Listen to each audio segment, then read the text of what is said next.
Jorge, ¿me escuchas? Sí, perfecto. Perfecto, entonces vamos a dar inicio a este foro. Damas y caballeros, todos ustedes una agradable noche.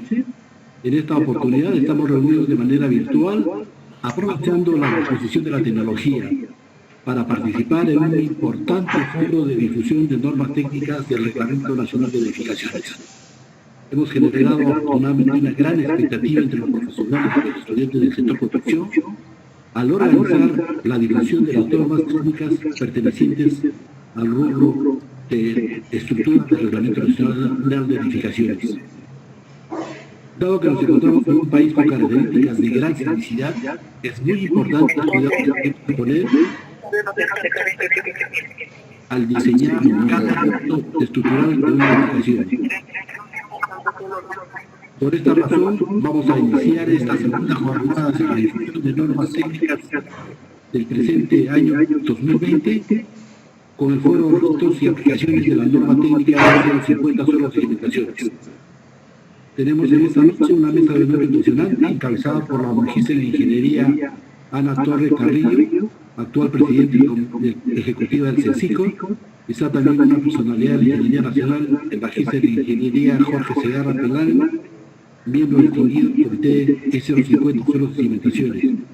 Y para darle un toque emocional y plantear casos de inquietudes de la región de Arequipa, hemos invitado a los ingenieros Carlos Vargas Díaz, que es el actual presidente del capítulo de Ingeniería Civil del Colegio de Ingenieros de la región de Arequipa, y el ingeniero Francisco Ojeda Ojeda, también miembro del Colegio de Ingenieros de Arequipa y actual gerente de CENSICO Arequipa. Vamos a dar inicio rápidamente a este foro, retos y aplicaciones de la norma técnica S050 suelos y cimentaciones, y para esto vamos a invitar a la magíster de Ingeniería Ana Torre Carrillo, actual presidente del CENSICO, para las palabras de bienvenida y la inauguración del foro. Presidenta Ana Torre Carrillo, tiene la palabra. Muchísimas gracias, muy amable. ¿Qué tal? ¿Cómo están? Muy buenas tardes a todos. Muy agradecida por su presencia el día de hoy a cada uno de los participantes en este foro de discusión donde se va a exponer los alcances de la norma técnica de edificaciones, la E050, que trata sobre suelos y cimentaciones. Como probablemente ya todos ustedes lo sepan, este es el primer foro de una gran jornada de discusión que el CENSICO en esta oportunidad va a venir desarrollando durante los meses de julio, agosto y septiembre. Esta segunda jornada se va a desarrollar un total de 30 foros, así que desde ya los invito a estar muy atentos y acompañarnos en estas discusiones. En cada una de estas discusiones de las normas, donde por ejemplo el día de hoy estamos iniciando con la norma E020 de cargas, pero también vamos a luego a compartir con todos ustedes un foro sobre estructuras metálicas, la norma la E090. También tendremos en otra oportunidad la discusión acerca de la norma E070 de albañilería, la E060 de concreto armado, la E050 de suelos y cimentaciones, la E031 sobre aislamiento sísmico, la 030 de diseño sismo resistente, la OS 090 sobre plantas de tratamiento de aguas residuales, y la IS 020 de tanques sépticos. Además de todos estos foros, también vamos a tener en una sesión la presentación de la guía para la identificación, la evaluación y la reparación de fisuras en edificaciones de mampostería y de concreto armado. Como ven, estimados señores, tenemos una jornada muy intensa donde compartiremos y discutiremos los alcances de las diferentes normas mencionadas. Para la discusión de estos criterios que se establecen en estas normas técnicas, todas ellas orientadas hacia el diseño de las edificaciones, para nosotros como institución pública es una actividad Chinex, escúchame. Puesto de esta manera, José, nosotros me voy a la cocina y tú quédate acá. de lo que venimos trabajando en nuestra institución, lo compartimos con los profesionales, con los estudiantes, con las empresas del sector, todo en aras de una mejor calidad, de una mejor adaptabilidad de nuestros proyectos de construcción a las condiciones y requerimientos reales de las diversas regiones del territorio nacional y, por supuesto, siempre acorde con el avance tecnológico en los diferentes rubros que se abordarán. En este foro en particular, donde se expondrán aspectos establecidos en la norma 050, la E050 sobre suelos y cimentaciones, tenemos el gran honor de contar con la presencia como expositor del presidente del comité de la norma, el ingeniero Jorge Segarra, quien es profesor principal de la Pontificia Universidad Católica del Perú y que el día de hoy gentilmente nos honra con su presencia en este primer foro.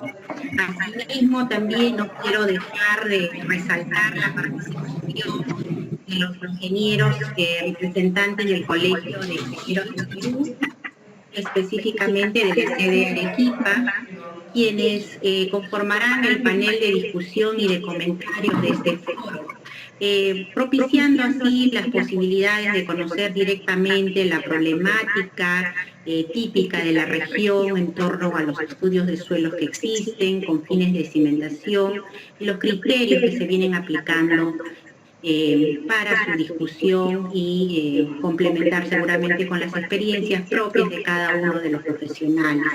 Para todos es bien conocida la importancia o la gran importancia de esta norma 050, la E050 sobre suelos y cimentaciones, ya que en ella se establecen los criterios, las recomendaciones para la ejecución de los estudios de la mecánica del suelo, tan necesarios para el diseño de las cimentaciones, garantizándose de esta manera la estabilidad, la permanencia, la durabilidad de las obras, ¿no? Y todo en aras de cubrir ampliamente las necesidades y la seguridad de la población peruana, siempre en resguardo de las inversiones, de las grandes inversiones que hacemos en las infraestructuras.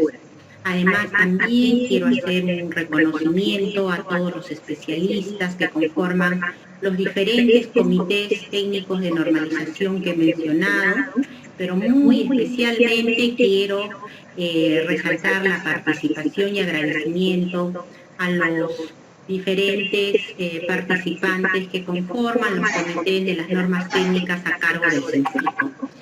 Soy testigo que día a día aportan sus valiosos conocimientos para la actualización de nuestras normas, de nuestro marco normativo, y asimismo pues siempre estamos tratando de contribuir de alguna manera a través de la normalización en la calidad de la construcción de nuestro país. Y ya para terminar y por dar por inaugurado este primer foro, permítanme a todos los participantes invitarlos a que nos sigan acompañando. Este será el mejor estímulo para la institución de seguir propiciando espacios como este. Así que, sin más, declaro por inaugurado el foro y les deseo todos los éxitos y que este gran foro organizado por la Gerencia de Investigación y Normalización del CENFICO sea de alto beneficio para todos los participantes. Muy buenas tardes a todos. Gracias por su asistencia. Gracias.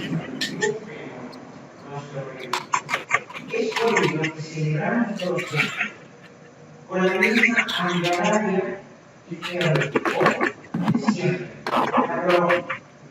La misión de la independencia del Perú.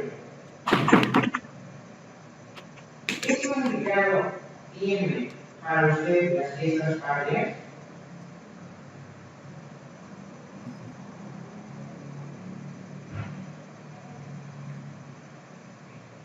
Conociendo qué significan las fiestas patrias, para nuestros docentes y cómo celebran estas fiestas nuestros compañeros, podemos soltar aquellas ideas. Ingeniero, buenas tardes. Yo hablo el ingeniero Ojeda de Arequipa.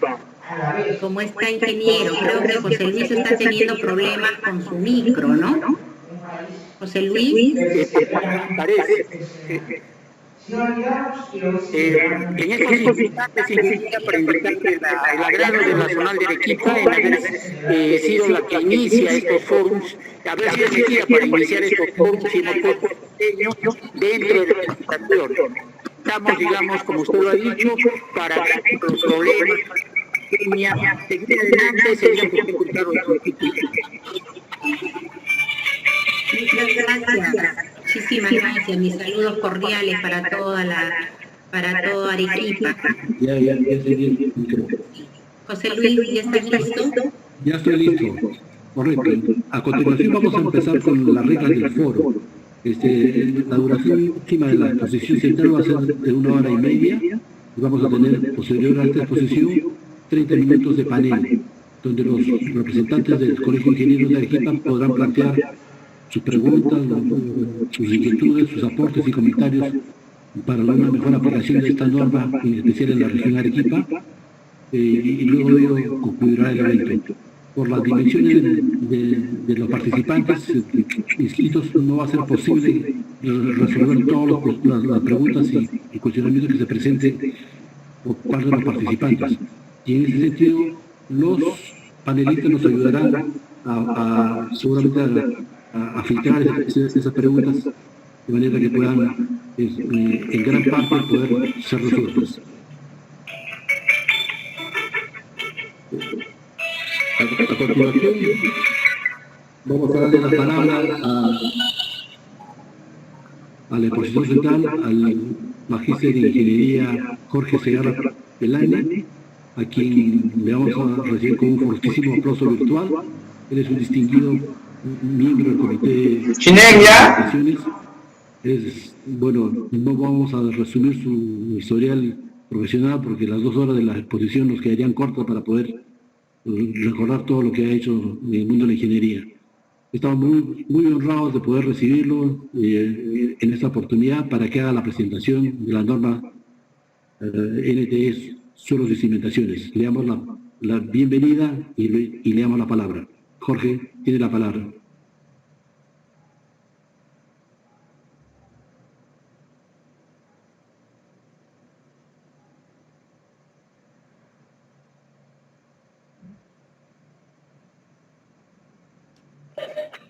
Ahora sí.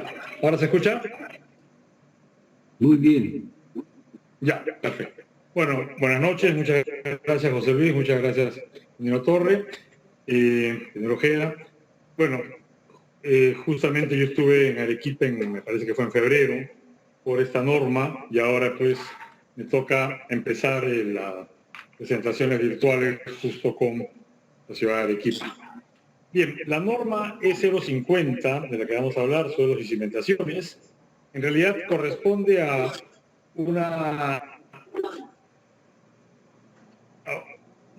un proceso de evolución de la norma desde el año 70, que teníamos en el Reglamento Nacional de Construcciones el título 6, que se dedicaba al tema de suelos, pero que era algo muy general y que se cambia de alguna manera radicalmente el año 97 con la publicación de la norma ya con este nombre y con apoyar toda la parte, todo el desarrollo fue realizado ya con la colaboración, con el aporte de CENCICO.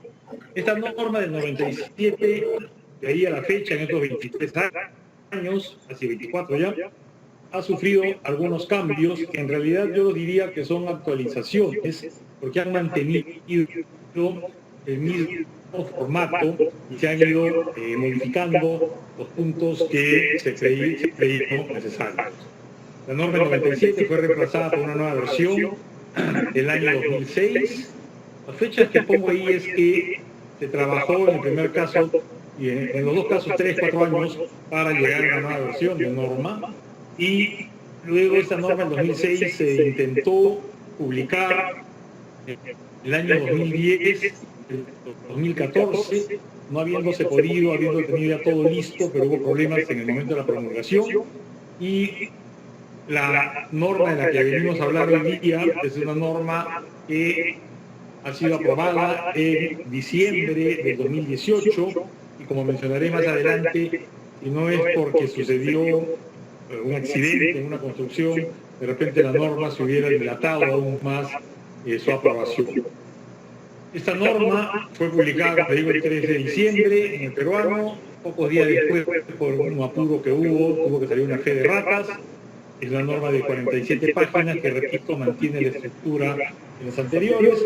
En el comité técnico participaron diversos representantes de universidades, del sector construcción, de la consultoría, también el Colegio de Ingenieros, el Ministerio de Vivienda actuaba como coordinador, y había aportes de la Asociación Peruana de Ingeniería Geotécnica.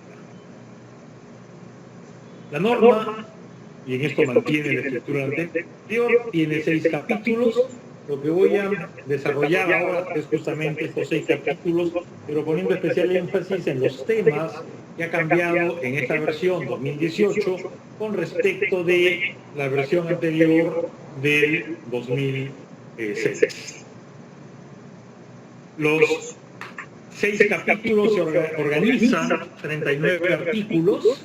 En esta vista vemos una doble numeración. El primer número corresponde al artículo actual, entre paréntesis el artículo anterior, con lo que podemos ver que la norma propiamente tenía 33 artículos, ha pasado a ser 39, ¿de acuerdo? Tenía 2 anexos, ahora son 3, los artículos nuevos son marcados en amarillo, poco para seguir un formato general de las normas del Ministerio de Vivienda, y hay artículos que han cambiado radicalmente, otros que se han mantenido, y la gran mayoría han tenido pequeños ajustes. La primera parte de la norma se refiere a las disposiciones generales, tiene 12 artículos. El objeto de la norma es fijar, como toda norma, los requisitos mínimos, las condiciones para hacer el estudio de mecánica de suelos, y la finalidad está en minimizar los daños al pueblo.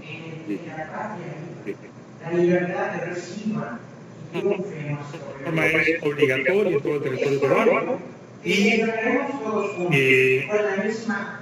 incluye una serie de consideraciones sobre los esfuerzos, las presiones deben ser menores que las admisibles, en las extensiones angulares asociadas a los asentamientos, en menores que los permitidos, y una cosa importante, como toda norma, es un listado de requerimientos mínimos. Siempre es posible tener un poco más allá, pero siempre también hay que hacer todo lo que se señala en la norma. La norma no considera los efectos de geodinámica externa, White, por ejemplo,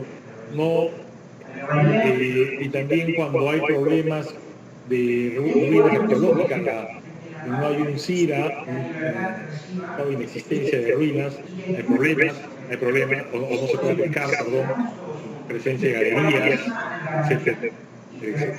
Entonces, en esos casos hay estudios específicos para esas condiciones. ¿En qué casos es obligatorio hacer un estudio de mecánica de suelos? Y empiezo con la primera línea, acá menciono estudio de mecánica de suelos o informe técnico de suelos. El informe técnico de suelos es algo nuevo en esta norma, lo voy a describir en unos minutos. En realidad, todo el artículo 5 es el tema de la nomenclatura, y están todas las definiciones. Eso no había antes, pero un anexo al glosario, y ahí se define el ITS, que lo mencionaré más adelante. Es obligatorio realizar un estudio de mecánica de suelos.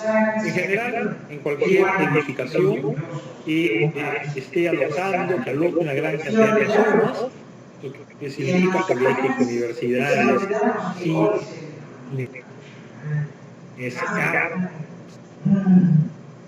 estadios, ¿no? Etcétera, etcétera, edificaciones donde haya centrales de generación de electricidad, estaciones de combustible con tema de seguridad, tanques reservorios de combustible, etc. En todos los temas de gran cantidad de personas, equipos costosos o peligrosos, es obligatorio un estudio de suelos.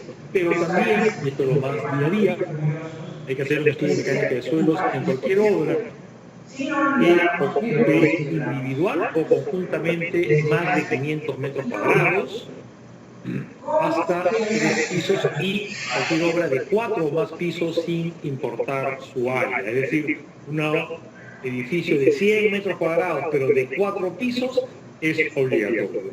Un edificio de 3, para que sea obligatorio el edificio de 3 pisos requiere esta condición de más de 500 metros cuadrados. Fábricas, edificación, su falla genere peligros, edificaciones con sótanos, edificaciones con pilotes, con pilares, muros de contención de más de 2 metros, edificaciones adyacentes a taludes. Todos estos son casos de obligatoriedad. Un detalle importante es cuando hablamos de pisos, se incluye el número de sótanos. Es decir, cuando he dicho yo edificación de 4 más pisos, puede ser una edificación de 3 pisos y un sótano, ya está incluida con una edificación de 4 pisos. Estos estudios deben ser firmados por lo que la norma denomina el profesional responsable, que no es otra cosa que un ingeniero civil, colegiado y habilitado. Habilitado significa al día en sus obligaciones con el capítulo, perdón, con el Consejo Departamental del Colegio de Ingenieros correspondiente, ¿no? Y otra cosa que habla la norma es de el resumen de las condiciones de cimentación y lo presenta ahora como un anexo. Este resumen de condiciones de cimentación es una información que debe estar en el informe, en el estudio de mecánica de suelos, y debe ser transcrita en los planos de cimentación. Cuando no se exige, y esto lo decía de nuevo, cuando estamos en cualquiera de los casos, no estamos en uno de los casos contemplados en 6.2, casos de hay obligatoriedad, por lo tanto, cuando no es obligatorio un estudio de suelos, una edificación de un piso y cuadrados, está en un caso. En ese caso hay que hacer un ITS, un informe técnico de suelos, que aplica en lugares con condiciones de cimentación conocida por los suelos uniformes y con áreas techadas de primer piso menores que 500 metros, yo os decía hace un rato 200 metros cuadrados, de hasta 3 pisos y que no tenga sótano. ¿Por qué? Porque generalmente en la letra F dice que si hay sótano es obligatorio.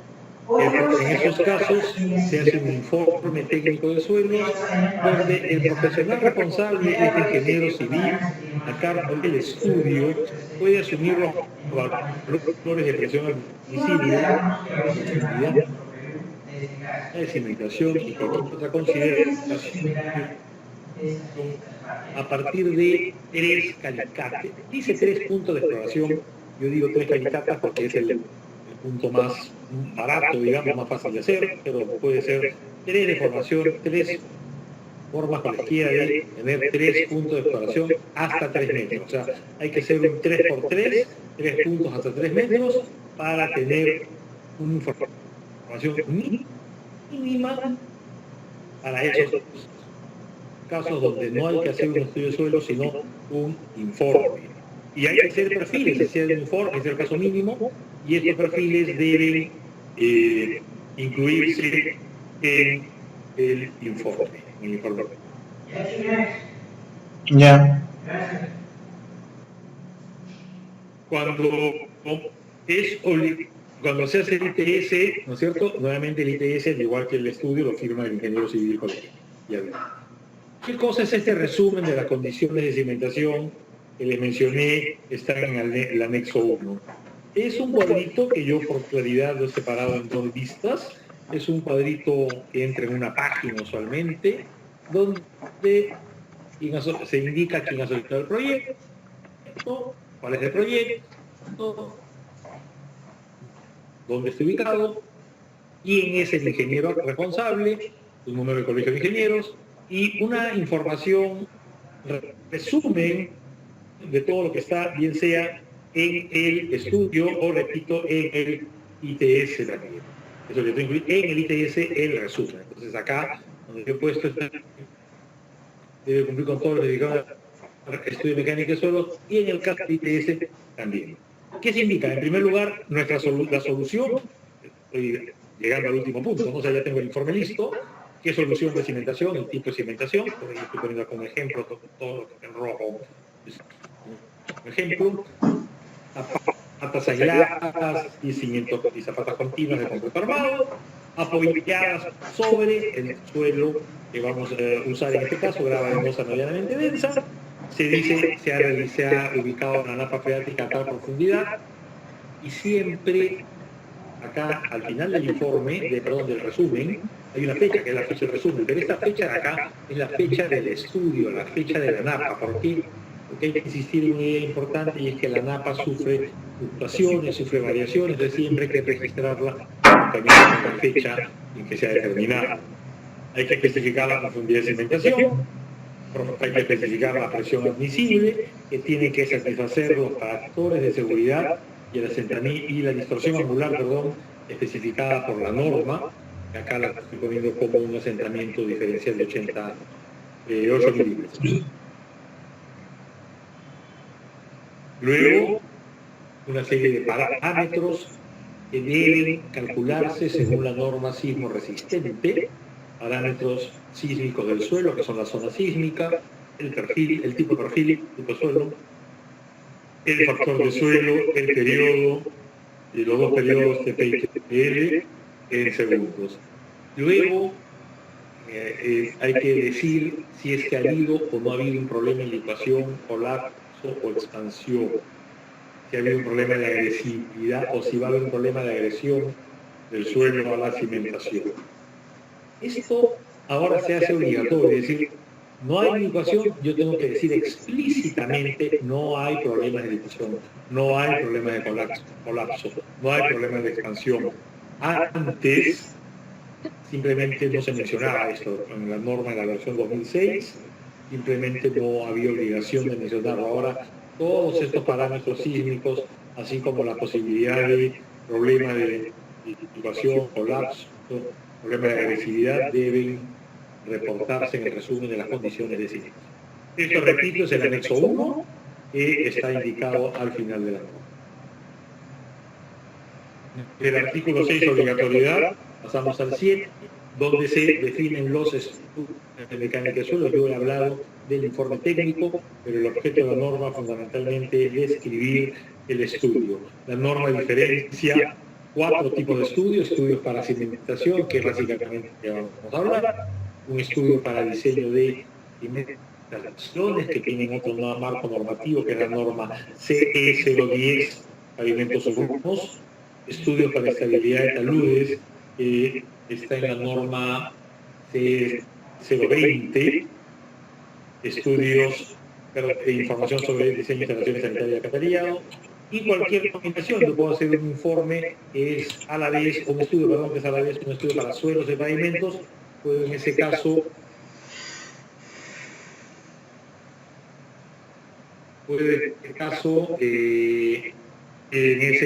puedo, en un estudio de pavimento, optimizar combinando los sondajes, ¿no? Y de esa manera minimizar el costo.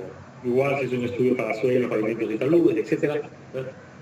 Es más económico hacer un estudio que cumpla varios de estos objetivos que la suma de los estudios independientes.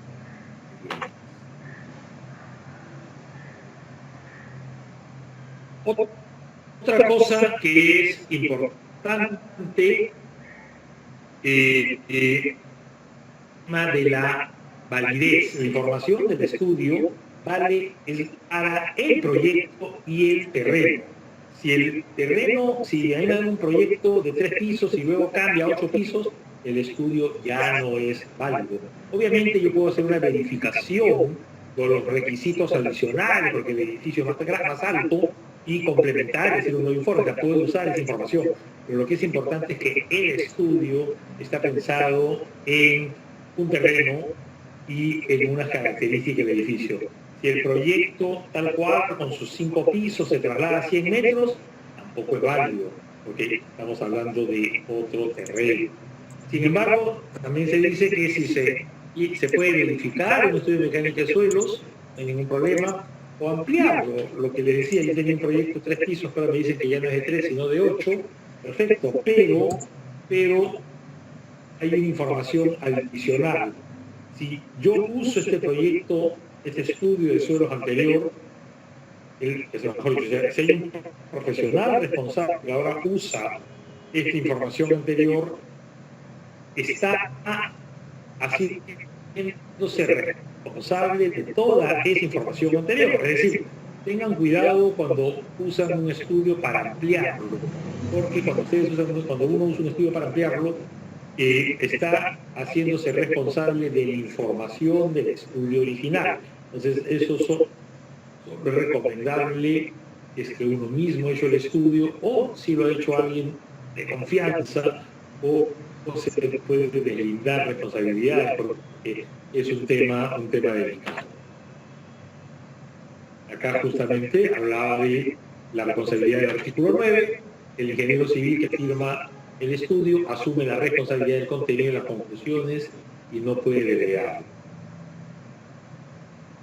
¿Quiénes son los responsables de que se aplique la norma? Las entidades que son básicamente municipales, ¿de acuerdo? Que a su vez no pueden exigir la ejecución de trabajos que no se encuentren. Y acá hay un tema que no necesariamente pasa por la municipalidad. Cuando uno le solicita un estudio, el solicitante debiera decir, necesito un estudio para este terreno con estas características. Hay una tendencia muchas veces que me digan, hazme 3 calicatas, hazme 2 STTs. Eso ya es parte de la propuesta del ingeniero a cargo del proyecto.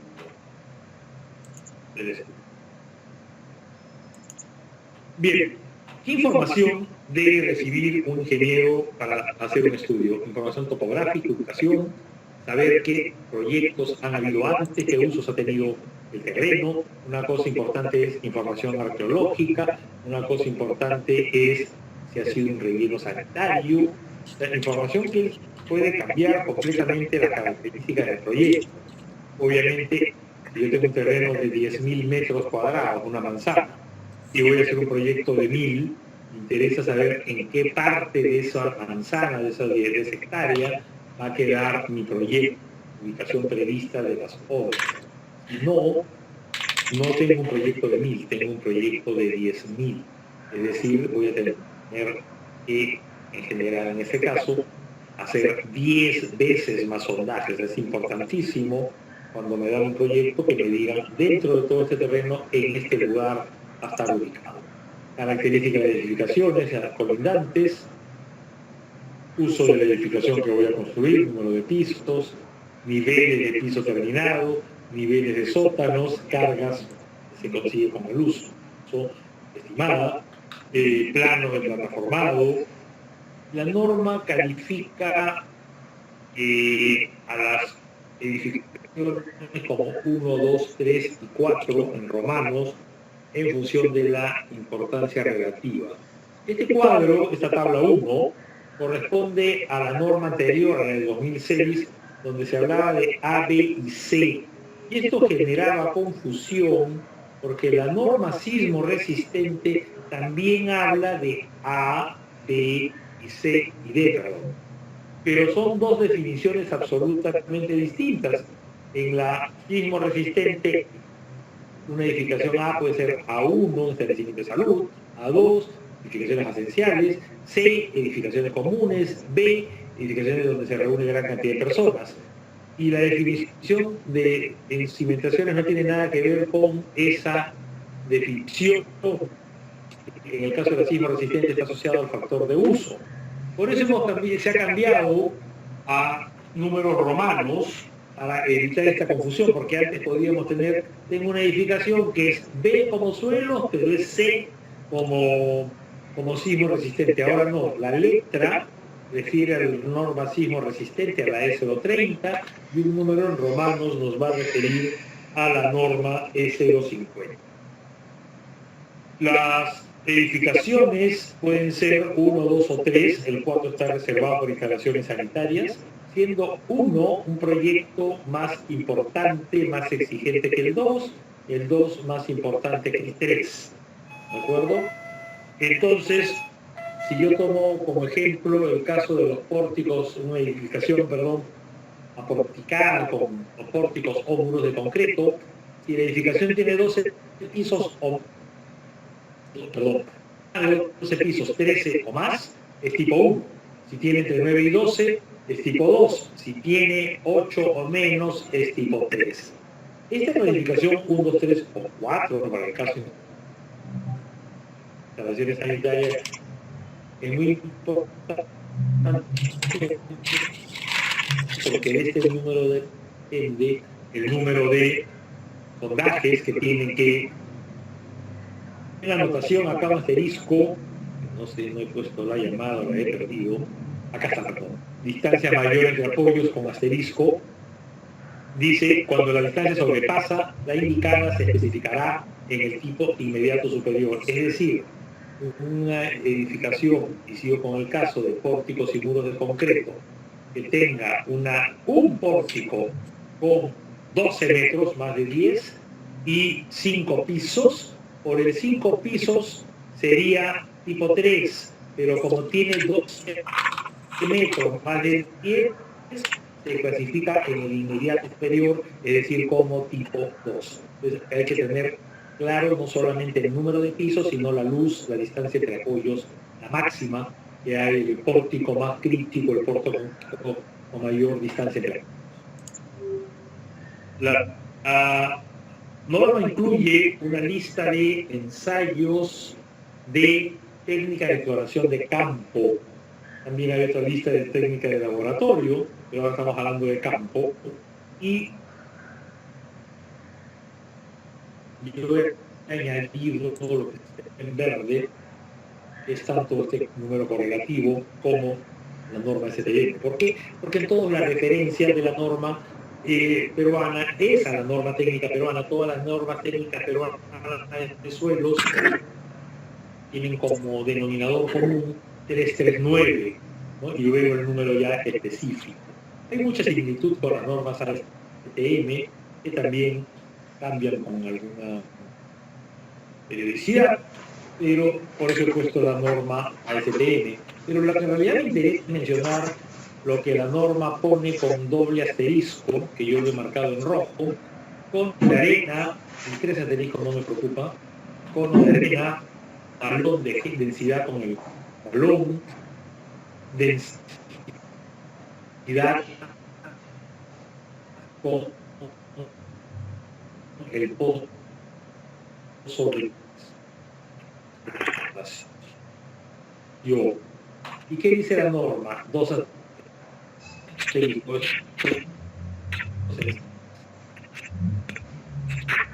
Lo importante acá es que estas normas de mucho uso en Perú, en particular la del cono de arena, por ejemplo, no está permitido excepto para control de densidad, no está permitido para el diseño de cimentación. Solamente se puede usar para control de densidad y consecuencia granular. Está prohibido por la norma. Esto es importante. ¿Por qué? Porque el cono de arena, en este caso en la figura, mide la densidad, o nos da la densidad de 15 centímetros. Yo en una cimentación estoy interesado en una información de densidad de 1 metro, 2 metros, 3 metros de profundidad. O sea, no nos va a dar una información muy superficial, por eso la norma no lo permite. Técnicas de aplicación. En el artículo 14, la norma desarrolla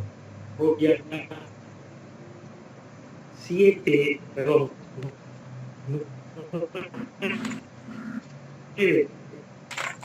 técnica de aplicación de técnica lineal. Perforaciones manuales o mecánicas, diferencia de las perforaciones con espiral mecánico y la perforación por lavado. Tienen, en el caso de las perforaciones, una profundidad máxima. En el caso de la perforación mecánica, la limitación es el equipo, la posibilidad de profundizar. Y luego desarrolla 7 ensayos in situ que están indicados en esta tabla. Esta tabla, este cuadro, ya no está vigente, corresponde a la norma anterior. Antes hablaba de aplicación, cuándo se recomienda la aplicación, el procedimiento, en qué suelo en qué suelo no se recomienda y en qué suelos está restringida. ¿Qué es restringida? Algo así como un sí pero no, ¿de acuerdo?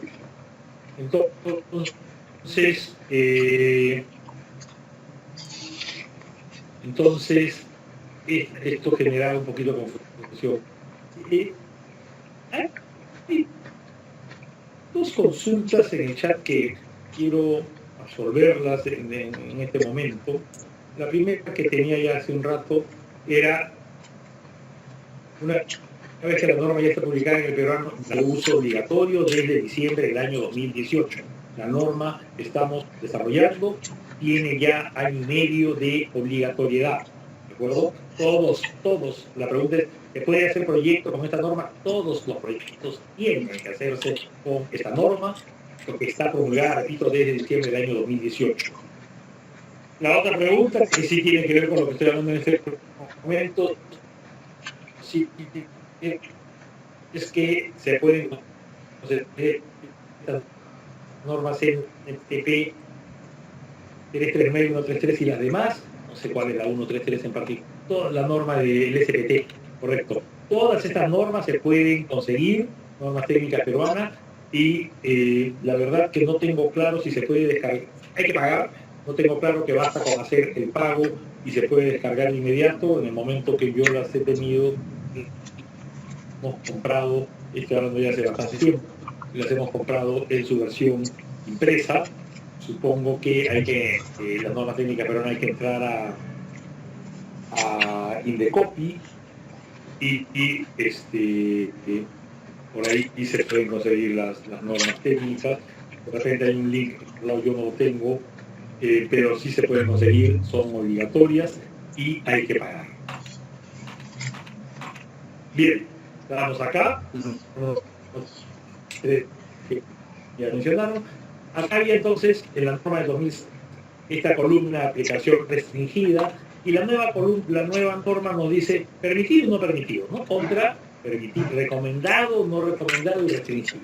Y entonces, y voy a hablar del SPT en este momento, me dice que el ensayo SPT puede hacerse en todos los suelos excepto grava, debe hacerse una perforación y obtengo un parámetro que se llama está prohibido hacer SPTs en el fondo de calicatas, está prohibido, no se puede hacer con lo anterior, en gravas. Esa misma información está en todas las normas, en todos los procedimientos, ¿de acuerdo? Y yo he marcado en rojo lo que voy a desarrollar, que son el SPT, el cono tipo PEC y el cono dinámico ligero o cono alemán. Cada uno de ellos tiene un parámetro, cada uno de ellos tiene una norma peruana. He puesto también la norma ASTM, este cono súper pesado, lo que tiene es una norma española que está considerada en la norma peruana. En esta norma, en la S250. La norma, el cono tipo PEC, no hay una norma, está en un anexo de esta norma. La veleta sí tiene NTP y la prueba de carga. Entonces, para cada uno de ellos, ¿qué técnica hay que usar? Perforación alicate en y los demás son auscultaciones. ¿Qué significa auscultación? Acá avanzamos con esta diferenciación. Una cosa es perforación, y yo las perforaciones hemos dicho que van a hacerse manuales o mecánicas. Una segunda es pozo o calicata, ¿de acuerdo? Y tanto en la perforación como en el pozo o calicata yo estoy viendo el suelo, estoy extrayendo muestra del suelo. Para hacer un SPT hago una perforación y luego hago un SPT. Y una tercera alternativa es auscultación. En una auscultación, lo veremos en unos minutos, no hay muestra, no veo el suelo, es un procedimiento ciego. ¿De acuerdo? Entonces hay que tener cuidado cuando se hace auscultaciones, no hay muestra, ¿de acuerdo? Entonces hay que tenerlo claro.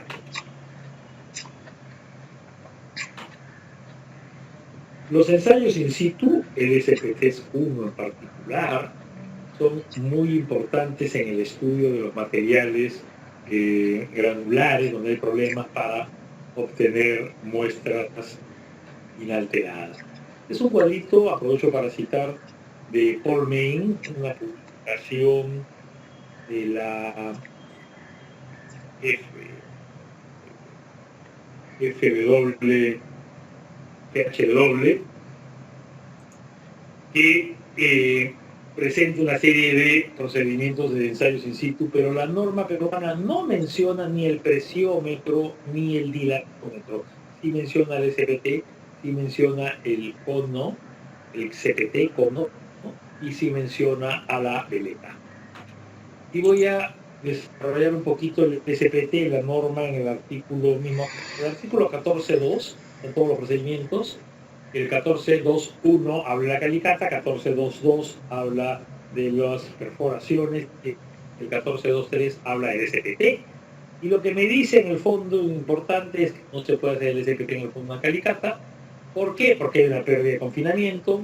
Y en el caso de encontrar rellenos no controlados, es decir, rellenos que no sabemos cómo se han colocado, cómo se han formado, cómo se han hecho, se puede retirar se permite retirar estos materiales hasta dejarnos en la superficie de terreno natural y ahí hacemos el SPT.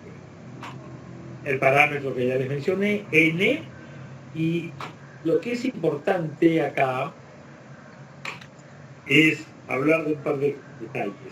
El SPT es un ensayo de penetración, SPT, P de ensayo, P de penetración y la S estandarizado.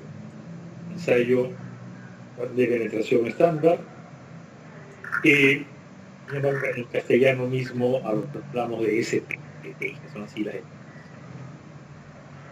Está asociado a un martillo que pesa 68, no me acuerdo si 63 kilos, que son 140 libras, ¿de acuerdo?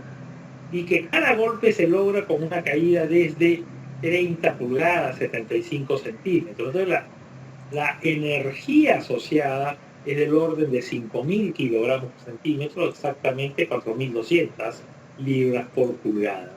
Y lo que se hace es contar el número de golpes. O sea, yo hago una perforación con barreno primero, coloco este muestreador partido, así se llama, y se cuenta el número de golpes para entrar 15 más 15 más 15, 45 centímetros, pero entramos de 15. Y el resultado N es el número de golpes para introducirlo los últimos 30 centímetros o 12 pulgadas.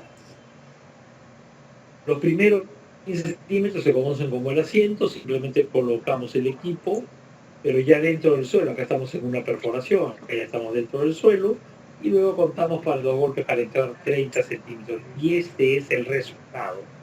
Hay veces que se dice o que se recomienda continuar 15 centímetros más, es decir, hacer un SPT de 60 centímetros. ¿Para qué? Para tener simplemente una idea de qué ha pasado con el suelo debajo. Sin embargo, el resultado es el que corresponde a los entre 15 y 45, así hayamos seguido hasta 60. Tiene un muestrador partido, tiene una parte central que puede medir 18 a 30 pulgadas, que son dos mitades de dos medios tubos, un tubo partido, que se une a un elemento roscado de una zapata y también roscado en la parte superior en la cabeza. Si yo paro esto, puedo observar una muestra que en esta foto notamos claramente, una muestra totalmente alterada. No tengo. Hay veces que la muestra nos engaña y pensamos que es una muestra inalterada. La muestra es totalmente alterada, totalmente destrozada por la forma como ha ingresado con una energía tan grande. Desde los años 80, esto ya no es nuevo, por lo tanto, 85 para ser más claro, hay mucha fuerza en la necesidad de corregir. Hicieron una serie de estudios, hicieron una serie de evaluaciones y se dijo, un momentito, el resultado que acabamos de obtener, que acá lo estoy llamando el N de campo, hay que corregirlo por una serie de variables. Variables como la energía. Es decir, yo creo que cada golpe es 4.200, 140 por 30 libras por pulgada, pero en el golpe, en la caída del martillo, hay fricción, hay pérdida de energía por fricción. En la caída del martillo puede haber excentricidad. Hay una serie de factores que hacen que en el golpe no se aplique el 4.200. O sea, hay que cuantificar mi equipo, qué energía está aplicando realmente y hacer esa corrección. Una corrección por la longitud de las barras, una corrección por el diámetro de la perforación y una corrección por el tipo de muestreador. Todo eso me lleva a corregir el resultado, tener lo que se denomina N60. N60 no es el 60 de la energía estandarizada, pero incluye todo. N60 incluye estas 4 correcciones. Pero hay dos tipos de suelo en particular, donde hay que hacer una quinta corrección, que es las arenas finas y arenas limosas cuando estamos debajo del nivel freático, donde se sabe que la presencia del agua y la imposibilidad de ser expulsada nos da un valor de N más alto, entonces hay que reducirlo.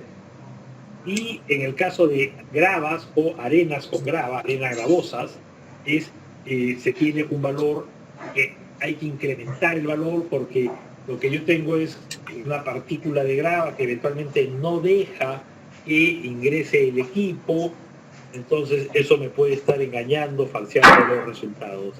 Profesor Skemp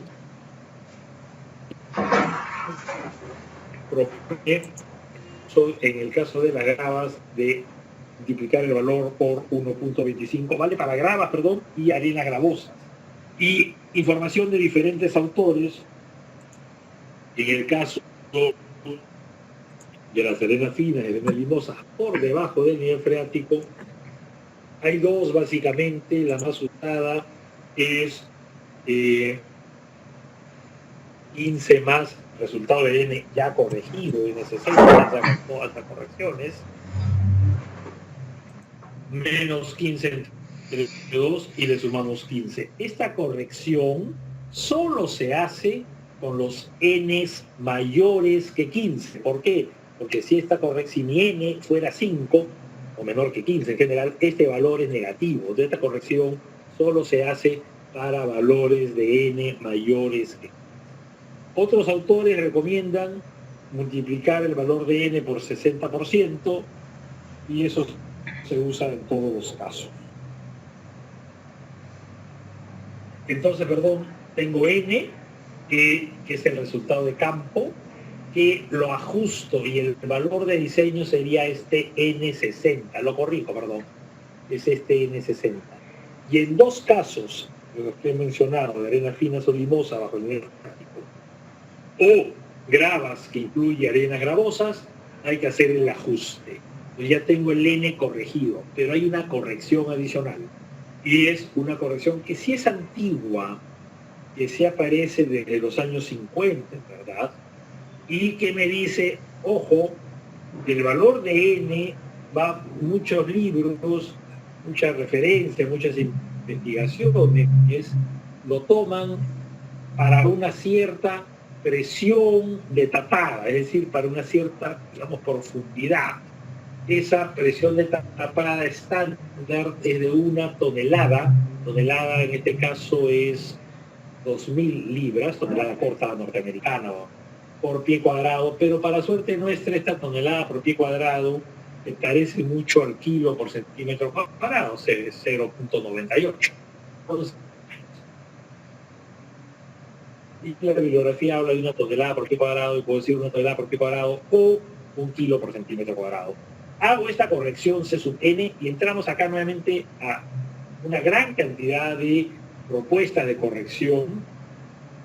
Sin embargo, hacia los años 80 hay ya un consenso, hay un trabajo muy simple de Liao y Whitman, el profesor Whitman, en el libro de Gambit Whitman, que nos dice cómo corregirlo con una ecuación, repito, muy sencilla. No es la única, pero sin embargo hoy en día es la más usada. Entonces, al valor de n de campo, o sea, fíjense por favor, yo tengo un n de campo, lo corrijo y obtengo el n60. En el caso que sea necesario lo ajusto. Con este valor de n60 o n60 ajustado, lo normalizo, lo obtengo n'. ¿Qué cosa es n'? Un valor para una presión de confinamiento estandarizada. Algunas publicaciones, en el ámbito de la licuación, que voy a mencionar más adelante, a este n' lo llaman n sub 1. Sea n' o sea 1, valor SPT corregido, ajustado y luego con un ajuste adicional por la presión de tapada. Entonces, en realidad, yo puedo decirles que el N sufre hasta 6 transformaciones. Lo corrijo por energía, lo corrijo por la longitud de las barras, lo corrijo por el diámetro de la perforación, por el muestrador, lo corrijo porque estoy en arena fina o grava, y lo corrijo porque mi presión de tapada no es de 1 kilo por centímetro cuadrado. 6 correcciones. Dejo ahí el SPT y paso a una auscultación que me interesa mencionar, porque, para empezar, porque es peruana y es de mucho uso en el Perú. Este es un procedimiento que empieza en la empresa Michelena Repeto en los, parece, principios de los años 70, y lo que hacen es usar el mismo martillo, el CPT, cayendo desde la misma altura, es decir, 140 libras que caen desde 30 pulgadas, pero reemplaza el muestrador partido, este elemento que me permitía obtener una muestra, por una punta cónica que la sacan del libro de Peckham, por eso de ahí el nombre de cono tipo Peck o cono con punta tipo Peck. Es una auscultación, ensayo ciego, no hay muestra, por eso que la norma dice que el cono tipo Peck, al igual que el cono superpesado, al igual que el cono ligero, cono alemán, requieren de investigación adicional de suelos para información y no sustituyen al SPT. Yo no puedo hacer un programa de exploración solamente con conos, tengo que combinarlo con el uso de SPTs. Y los parámetros que tengo acá, que se llaman N es el SPT, deben ser correlacionados con los parámetros de los ensayos SPT. Entonces tengo que combinar para hacer esta correlación. Al igual que en el SPT no puedo hacer un cono en el fondo de Calica. Y esta es la punta del cono PEC, es un cono de 60 grados, de 2,5 pulgadas de diámetro. Esta parte, repito, reemplaza al mostrador. Es un ensayo de continuo, entonces quiero mencionarlo acá. He reemplazado el muestreador del SPT. ¿A qué me refiero? ¿Cómo es el proceso con el SPT? Y regreso a esta diapositiva. El proceso con el SPT es: paso 1, hago una perforación de 1 metro. Paso 2, saco el equipo de perforación, coloco el equipo del SPT y cuento los golpes para entrar a 45 segundos. Una vez que llegué a los 45, lo retomo y sigo perforando, es decir, vuelvo a poner mi equipo de perforación y a 2 metros. ¿Qué pasa en el caso que estoy mencionando ahora? Acá lo que yo tengo es que hago resultados, cuento golpes, para entrar cada 15 centímetros, hasta 15, hasta 30, hasta 60, 90, cada 15, ¿eh? Pero el resultado son los golpes por 30 centímetros, o sea, no confundirse, o sea, el ensayo me dice, cuenta los golpes cada 15, y eso en parte tiene sentido para hacerlo igual que en el SPT. El resultado, al igual que en el SPT es el resultado que es 15 a 45, 30, acá agarro 2 tramos de 15, agarro 30 centímetros. El resultado se presenta de forma gráfica, indicando el número de golpes cada 30 centímetros. Recomendable hasta 10 metros. ¿Qué es lo que obtengo acá? Obtengo muchos valores, hasta 15, hasta 30, 70, en este caso hasta 6 metros, tengo 20 valores. Mi input han sido 40, que los sigo valores, que los sigo agrupando de 2 en 2. Bueno, pero no sé en qué suelo estoy. Y el problema está en que no todos meto valores con una verdad universal, pero en este caso,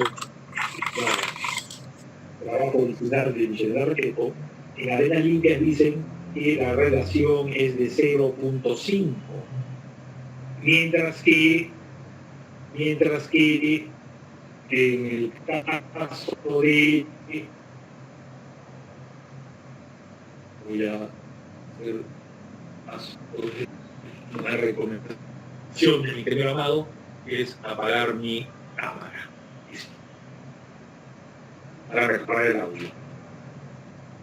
Y luego voy a contestar una pregunta. Les decía que acá hay una correlación, tomémosla como válida, luego lo discutimos. Pero yo no sé en qué suelo estoy. Entonces, cuando yo he hecho este sondaje, lo que tengo yo ahora es que ver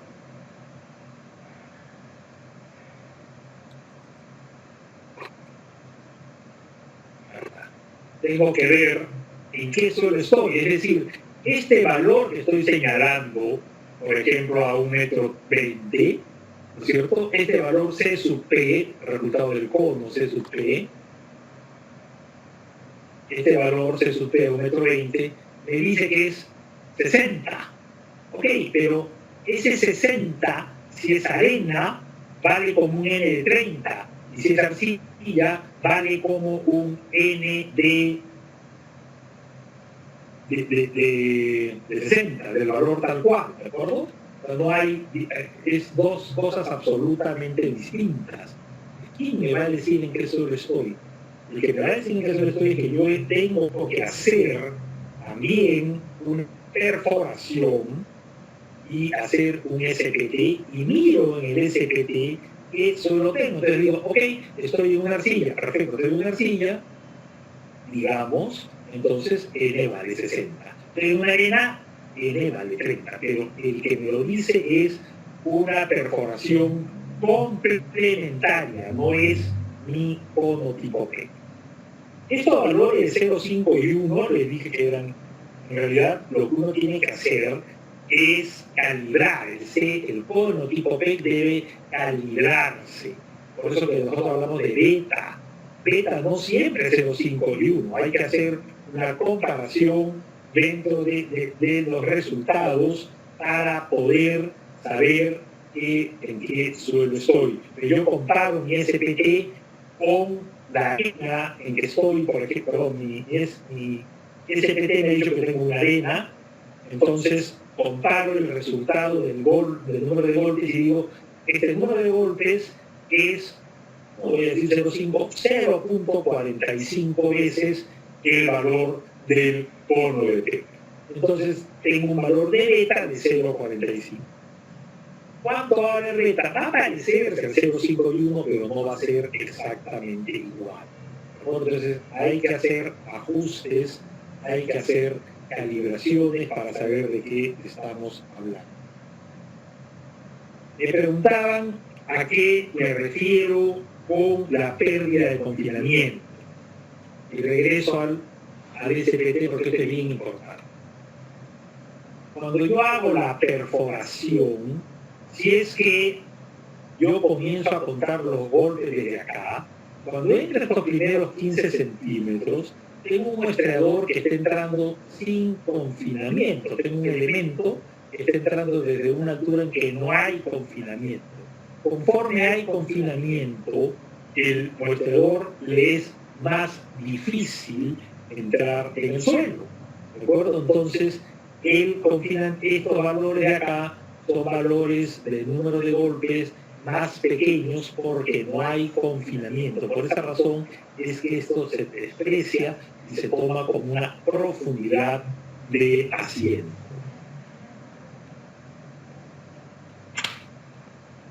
Tenemos el cono tipo PEC y el tercer método, una segunda ocultación que es muy usada en el Perú, es el cono, el penetrómetro dinámico ligero, cono alemán. Hay una precisión que dice acá: las ocultaciones dinámicas son ensayos que requieren investigación adicional y no sustituyen al SPT. Quiero ser claro en que eso es exactamente o muy parecido a lo que dice en el caso del cono PEC, no sustituye al SPT. Entonces, cuando yo hago cono alemán, los parámetros deben ser correlacionados con el SPT, al igual que en el cono de PEC. ¿De acuerdo? Hay una diferencia importante. Me decía yo en el cono PEC la norma que yo la puedo usar hasta 8 metros, nunca más de 10, ¿de acuerdo? Y en el cono alemán, cono ligero, habla de 3 metros. Entonces es una diferencia bien importante. El cono ligero solo se puede hacer hasta 3 metros. Es un equipo bueno para información preliminar, o es un equipo bueno si es que yo tengo a la vez SPTs, estoy en estos primeros 3 metros, que me permitan contrastar los valores. Nuevamente acá se habla de no se puede hacer el cono alemán, ni el SPT, ni el cono PEC en fondo de excavaciones por la pérdida de confinamiento. La misma idea que mencioné, en la medida que yo excavo al suelo, le estoy quitando lo que se denomina presión de tapada, le estoy quitando confinamiento. Simplemente para que tengan una idea, este es el cono alemán, mucho más pequeño, es un equipo portátil, cono ligero, mucho más pequeño que el cono tipo PEC. Por esa razón yo prefiero el uso del cono tipo PEC. La energía es la 10ª parte. Pero repito, el cono alemán se puede usar si es que estamos en los primeros 3 metros y si es que hacemos SPTs como confirmación. Es un buen indicador para información previa. Hay una prueba muy usada en el Perú, pero que hay que usarla con cuidado, que es la prueba de carga. ¿A qué me refiero con cuidado? La prueba de carga lo que quiere es simular la carga que yo voy a poner con una cimentación, con un platito que típicamente es circular de 30 centímetros de diámetro o cuadrado de 30 centímetros de lado. Y la norma me dice que se puede usar cuando el suelo es tridimensionalmente homogéneo, comprende la profundidad activa y es semejante ubicado bajo el plato de carga, bajo este elemento de 30 centímetros. Hay que hacer unas correcciones, ¿de acuerdo?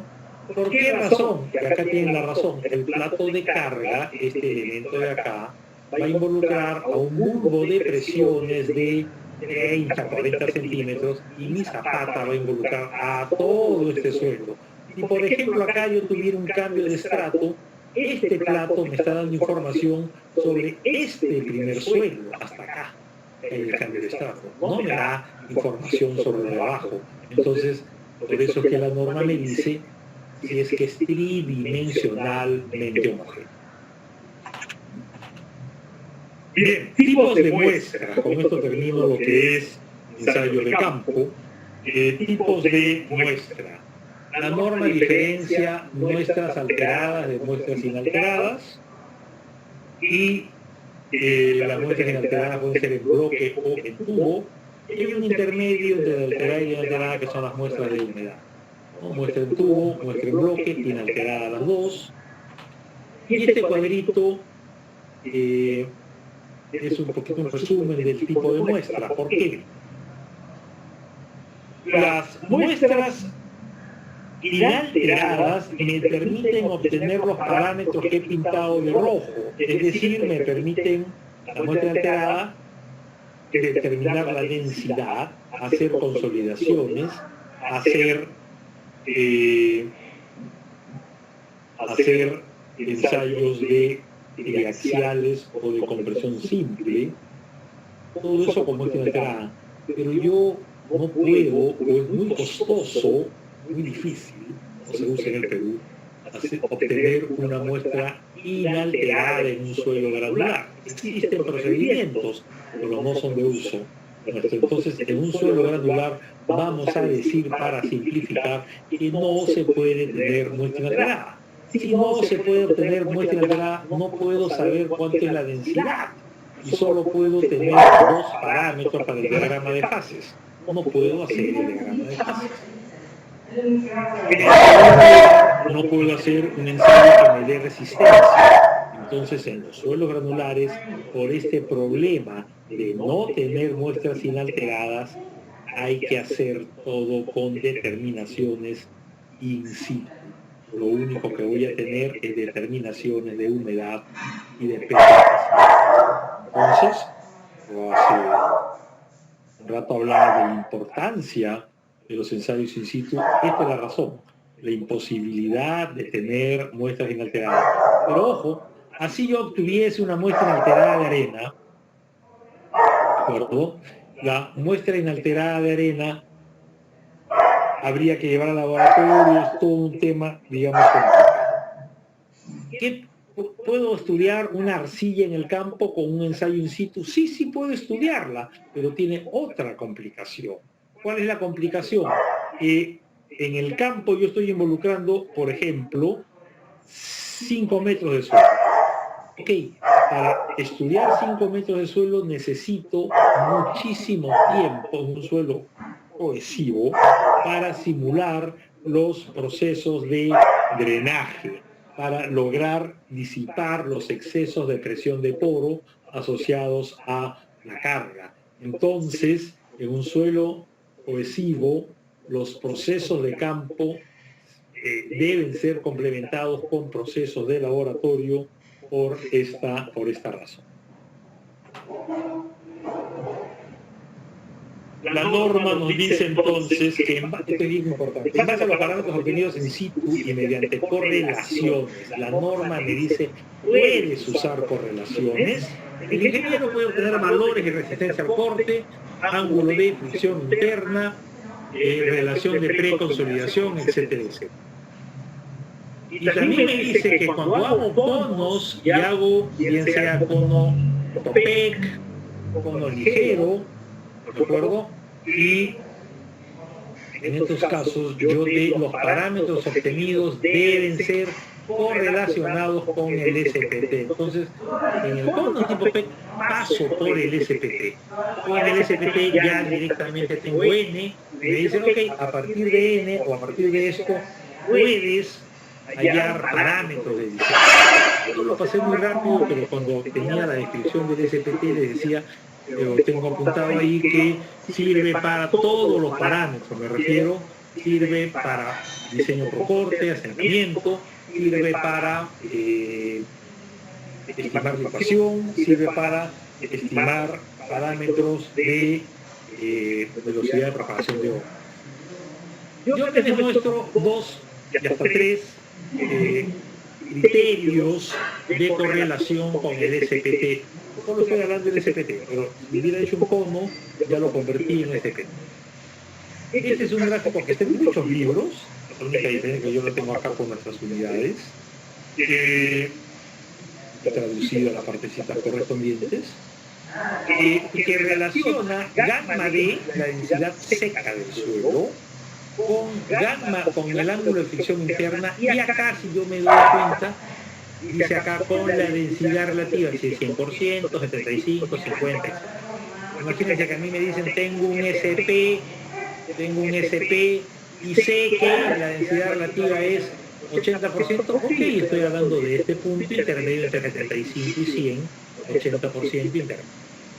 Por lo tanto, tengo un gráfico muy conocido, hecho por la Oficina de Ingeniería de la Marina de los Estados Unidos, que está, repito, en muchísimos libros. Tengo también unas ecuaciones de Robert Skempton, ya fallecido hace ya casi 20 años, que nos da, en función de la presión de tapada, cuánto vale la I del valor de N corregido, cuánto vale la densidad relativa. Fíjense que en este gráfico de Nevifac no aparece N, Skempton sí tiene N. ¿Por qué no puedo entrar al gráfico de Nevifac? Porque yo no conozco, yo qué conozco del suelo.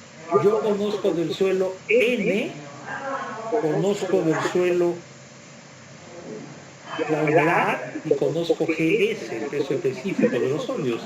Eso lo acabo de ver acá, conozco la GS y el resultado del SP. Okay. Yo acá no tengo forma de entrar porque no tengo ni humedad, no conozco valores. Ojo, hago una graduometría, entonces yo sí sé que estoy, por ejemplo, en un SP. ¿En qué línea estoy? Solamente sé que tengo esta línea, pero como no sé qué densidad tengo, no puedo decir nada. Skempton, ¿qué pasa con Skempton? Con Skempton tengo N, sí, yo tengo el resultado del valor del SPT, lo he corregido, ya tengo N60, pero no tengo sigma prima, porque sigma prima exige conocer cuánto vale gamma del suelo. Yo tengo la humedad, pero no tengo el gamma D, entonces tampoco tengo el gamma. Entonces no tengo sigma prima, tengo la humedad y tengo GS. ¿Qué puedo hacer? Se repito, son dos trabajos absolutamente independientes. Lo que puedo hacer es, de alguna manera, yo lo digo, presentar esto como un sistema de 2 ecuaciones con 2 incógnitas. Voy a omitir a phi acá, voy a decir que acá tengo una relación entre gamma D y la densidad relativa. Relación entre gamma D y la densidad relativa. Eso es la gráfica del Nevifac, si es que me olvido del valor de phi que está acá. Y Skempton es una relación entre la densidad relativa para un cierto n que no conozco y sigma prima. ¿Pero qué cosa es sigma prima? Sigma prima es una función de la profundidad, de la humedad y de la gamma D. Entonces yo puedo decir que Skempton es una ecuación, es una segunda ecuación, gamma D, densidad relativa. Entonces, estos dos mundos distintos lo convierto en un sistema de 2 ecuaciones con 2 incógnitas. Dentro de acá asumo una cierta densidad relativa, el valor que quiera, yo simplemente digo 65%. Usar del tipo de suelo, recuerden que la arena, los suelos de las arenas, generalmente va de 35 a 65, por eso tomo 65, no por otra razón. Densa de 65-85, muy densa, mayor que 85, pero pongan el valor que quieran. usando el tipo de suelo y el valor de densidad relativa, puedo entrar al gráfico de IFAC. Es decir, si yo digo que la densidad relativa es 65%, sigo en el SP, digo que la densidad relativa es 65%, y ya no estoy en 50 y acá en este punto, bajo y obtuve gamma D. Como yo conozco la humedad, puedo decir que conozco cuánto vale el sigma prima. Si conozco sigma prima y conozco n, puedo decir cuánto vale la densidad relativa. Si me salió 65, significa que encontré una solución que satisface Skempton en el Nevifac, en la Marina de los Estados Unidos. Si no me salió 65, encuentro un nuevo valor con el que ahora vuelvo a entrar a este gráfico y sigue quedando hasta que logro la convergencia. Entonces, en el momento que converge, ya conozco la densidad relativa, ya conozco gamma D y ahora puedo calcular phi. ¿Qué he hecho? Repito, obligar a una solución que satisfaga por igual esta ecuación de Skempton, que son dos en realidad. La ecuación de arriba es para presiones de tapada mayores que 0,38, la de abajo para menores que 0,30. Skempton y el Nevifac. Pero también en el libro de Peck, Hanson y Sorbo, en este libro donde salió el conito de Peck, hay esta gráfica. Esta gráfica relaciona el SPT con el valor de phi. En realidad, si uno lee bien el libro de Peck, relaciona n', o sea, n ya corregido, siempre es n', 60 con phi.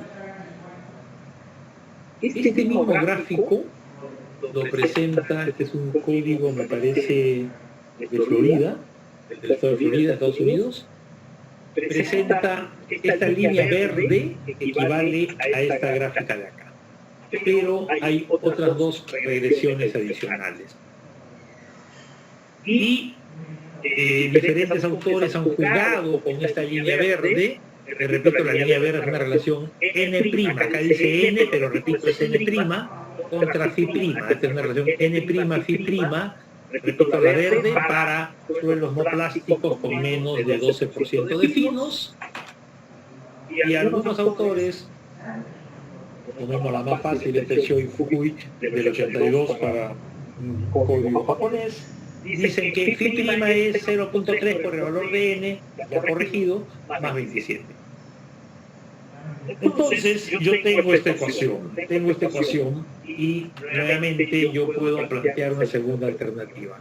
Yo, lo que les he dicho hace un ratito es, trabajo con Skempton en IFAC, pero yo puedo trabajar con Skempton y con las ecuaciones de estos señores japoneses, ingenieros e investigadores japoneses, para el gráfico de Peck. Yo tengo acá, si uso Skempton, tengo una relación, una ecuación, ¿cierto?, entre el SPT, que lo conozco, la densidad relativa y gamma D. Si uso el IFAC, tengo dos ecuaciones. Una ecuación gamma D de densidad relativa, otra ecuación de densidad relativa phi', y podría inventar o deducir esta tercera ecuación. Y si uso Peck, tengo una relación n con phi' y gamma D. Siempre tengo que usar o Peck o Skempton y me obligo a usar el Nevifac, ¿de acuerdo?, para encontrar la solución común. Entonces, una alternativa es con n y con la ecuación de Peck, me refiero a la ecuación de Peck, por ejemplo, con esta, con n, yo puedo hallar el valor de phi', ¿no es cierto?, y obligar una convergencia entre Peck y el IFAC y equivalente a la convergencia que mencioné entre Skempton y el Nevifac. Siempre necesito usar a Peck o Skempton porque usan el valor de E. ¿De acuerdo? Usan el valor de N. ¿Por qué no resuelvo con Skempton y Peck? Porque Skempton tiene N, densidad relativa y gamma D. Acá aparece phi', entonces tendría una ecuación, perdón, dos ecuaciones, pero tendría tres incógnitas relativa, gamma D y phi'. Entonces, Nevifac, como me da dos ecuaciones, me resuelve este problema. Entonces, por eso yo uso no es la única forma, ni siquiera me atrevo a decirle que es la mejor, es una forma de resolver el asunto, buscar una convergencia de Skempton con el Medifact, que es una forma de resolver este problema. No es la única, la norma me dice usa la solución que prefieras, ¿de acuerdo?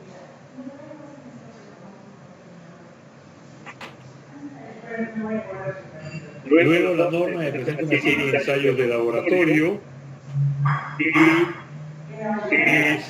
y en los ensayos de laboratorio también estoy marcando uno en particular, que es el ensayo de corte directo. ¿Por qué razón?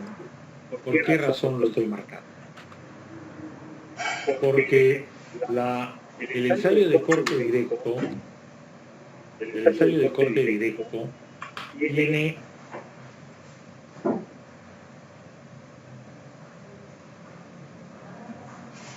dice la norma que este ensayo se emplea únicamente para determinar las propiedades mecánicas de los rellenos. Igual que el ensayo del cono de arena. El ensayo del cono de arena, yo les dije, solo se puede usar para rellenos. Y alguien me preguntaba, ¿hay alguna forma de determinar la densidad de campo que no sea el empleo del cono de arena? La densidad de campo se puede determinar con el cono de arena, con el método del balón de agua, o hacer un agujero, poner una membrana de Hebe y llenarla de agua, o con el equipo nuclear. O sea, hay, por lo menos yo conozco 4 formas, y hay más, de determinar la densidad con el cono de arena. Ninguna de esas 4 formas funciona o se permite para el diseño y cimentaciones. La norma peruana no permite ninguna. Igualmente, la norma peruana me dice no puedes usar el ensayo de corte directo. ¿Por qué? Tomo una foto, una lista de un libro que tiene 70 años. El manual de laboratorio de Lambe del año 51 me decía, ya había aparecido el ensayo triaxial. Ojo, en el ensayo de corte directo hay estos problemas. La caja de corte es tan cortita, tan pequeñita, tiene tan poca altura, que hay unos desplazamientos que afectan y distorsionan todos los resultados. ¿Y qué dice Lambe? Usa un espécimen de altura grande para que haya una zona donde no haya este tipo de problemas. Tampoco puede ser tan alta porque habría un problema de pandero, pero hay que buscar una relación de Benetez que suele estar entre 2 y 3 para que funcione. 1951. ¿De acuerdo? Entonces, el año, por si hubiese dudas, el año, tengo acá, me parece que es 81, 82, no sé por qué no lo tengo, 87, perdón, ya lo vi. En el 87 hubo un gran simposio para estudiar, y uno de los temas que se estudió fue el tema del ensayo de corte directo. Y ahí que se dice, el ensayo de corte directo no se debe usar porque la distribución no es uniforme, porque el patrón es completo y las direcciones de los planes de esfuerzos principales están rotados. Entonces hay una serie de razones y hay suficiente evidencia que no funciona. Entonces, por favor, ahorrémonos trabajos y no hagamos ensayos de corte directo. No hagamos ensayos de corte directo. La norma lo prohíbe. La norma lo prohíbe. Eso quiero que lo tengan claro. Y para cerrar esta parte, un segundito, por favor, porque la tenía oculta. ¿Se puede ver la diapositiva que está pintada en verde? La norma solo se emplean para el control de compactación, estos métodos de densidad in situ, con el cono, con reemplazo de agua, con el balón de Hebe que acabo de mencionar, el nuclear incluso, solo para control de compactación de rellenos. El ensayo de corte directo, lo mismo, solo para control de compactación. Y cuidado con tener ensayos de DPL en profundidades muy grandes, ¿de acuerdo? hay que tener cuidado con eso. Se prohíbe emplear este ensayo a profundidades mayores de 3 metros. Bien, el programa, tengan claro, se llama PIM, programa mínimo. Y el programa mínimo, que es lo que dice la norma, solo se puede usar cuando se cumplen una serie de condiciones. Algunas de ellas son: no existen problemas en los terrenos vecinos, no existen edificaciones con anomalías, si cerca hay una edificación con anomalías, preocúpense. Si el tipo de edificación está 1, 2, 3, es de la misma o menor que las edificaciones situadas en la vecindad. Es decir, estoy en una zona donde todos se mueven en el mismo tipo de edificio, entonces es una zona más o menos ya probada. Las cimentaciones son superficiales, la cimentación no profundiza respecto a la contigua más de 1,5 metros. Todo eso me permite usar el programa de investigación mínimo, que aparte en la norma anterior hablaba de A, B y C, ¿no es cierto? Y ahora que se llaman 1, 2 y 3 y 4, ha cambiado ligeramente la ubicación. Este 900 antes era 800 se ha crecido a 900. Pero salvo eso es la misma idea. Y el número ¿para qué dije si es 1, 2 o 3? Para entrar a este cuadro y decidir cuántos sondajes voy a hacer. Es uno cada. Yo le dije más importante es el 1 que el 2 y el 2 es más importante que el 3. Más importante, entonces yo termino diciendo que voy a hacer un sondaje cada tal área, y también n nunca puede ser mayor que 3.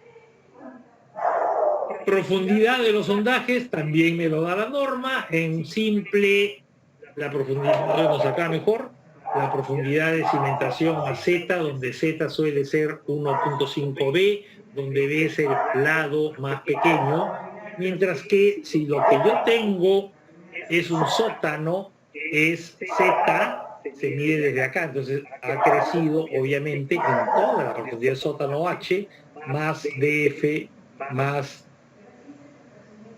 Z 1.5B. Si lo que tengo yo es un solado, una platea, una losa, el valor de B es todo el ancho de todo el sótano. Entonces, si yo tenía que antes era 2 metros, ahora ya no es 2 metros, sino es 15 metros, 20 metros, entonces eso se convirtió, 1.5B se convirtió en 30 metros. ¿De acuerdo? Hay que tener eso claro. Y en el caso de pilotes, nos dice que H más DF más Z. ¿Y quién es Z? Z vale 6 metros en el 80% de los sondajes y 1.5B si es que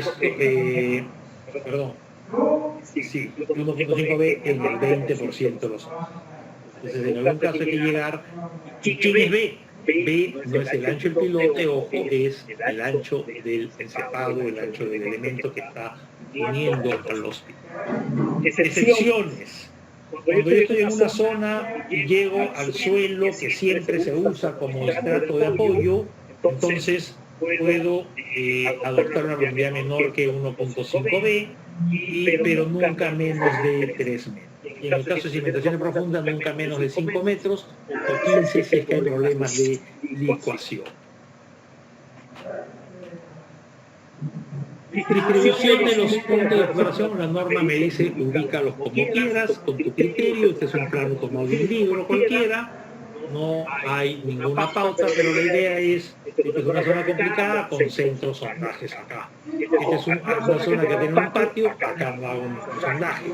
Entonces, distribuyo optimizando la forma de cómo van a ir. Muestras, acá la norma me dice que el profesional determine el número de muestras a tomar.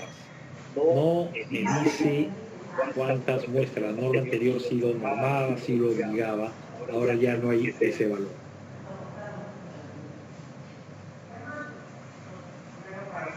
¿Cuántos no me dice cuántas muestras, cuántos ensayos, me dice el número de sondajes, el número de ensayos in situ, el número de muestras, el número de muestras que vayan al laboratorio, el ensayo de laboratorio, la determino yo como profesional responsable.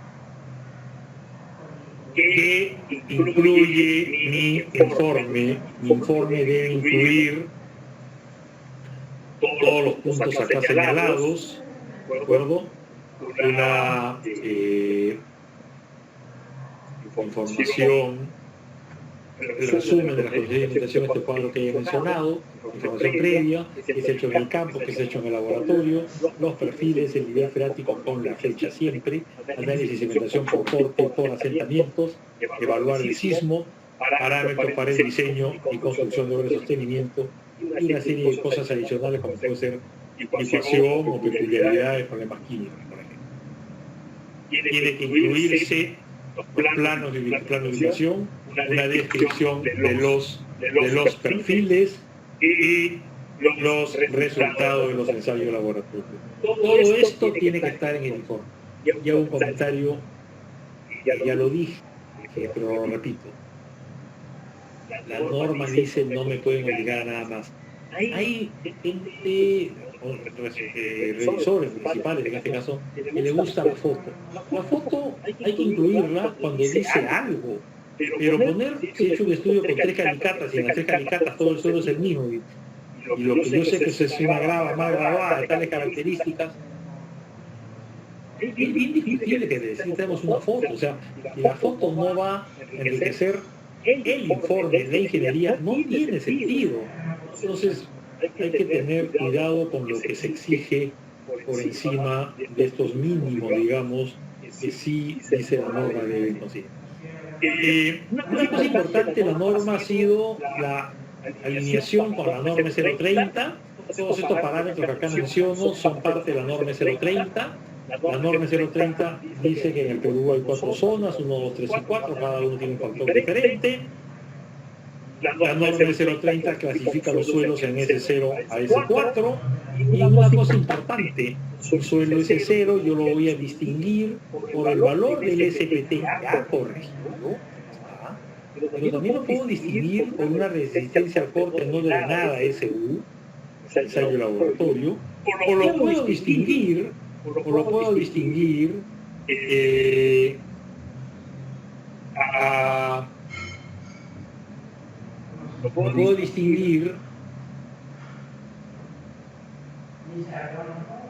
la velocidad de ondas de corte. Entonces tengan cuidado que me está dando la norma E030 varias alternativas, ¿de acuerdo? Entonces es importante que el estudio de suelo, si no me dé el SPT, me dé una de estas dos informaciones.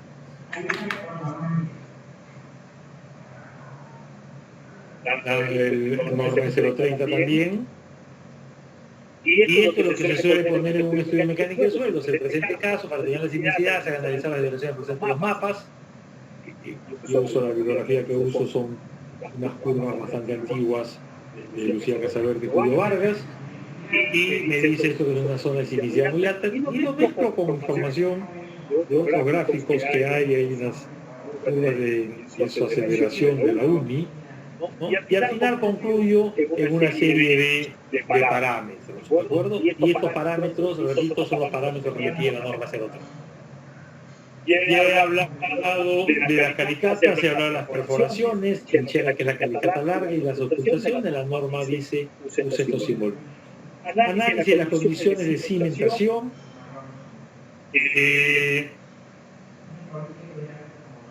El análisis de las condiciones de cimentación me pide definir las cargas, definir los asentamientos admisibles, definir la capacidad de carga y los factores de seguridad y la presión admisible.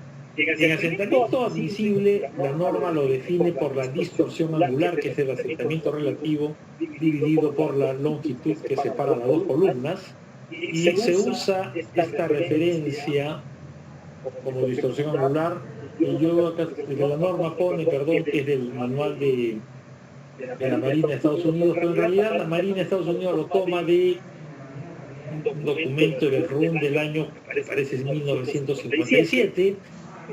Sin simple, la distorsión angular es 1 en 300 para que si permito grietas o un hundimiento si es que no quiero. Un hundimiento sin unidades, distorsión angular, yo tengo que la distancia fuera 5 metros y el hundimiento es 1 centímetro del asentamiento relativo permitido entre dos columnas adyacentes separadas por 5 metros. Y el otro criterio es la capacidad de corte, la capacidad de carga, que corresponde al criterio de corte. La capacidad de carga en realidad es una ecuación que tiene 3 términos, que 2 funcionan o 2 se usan para suelos granulares y 1 para suelos cohesivos. O sea, acá lo que está haciendo la norma es separar la ecuación en 2 partes. Y nos fija factores de seguridad de 3 y 2,5.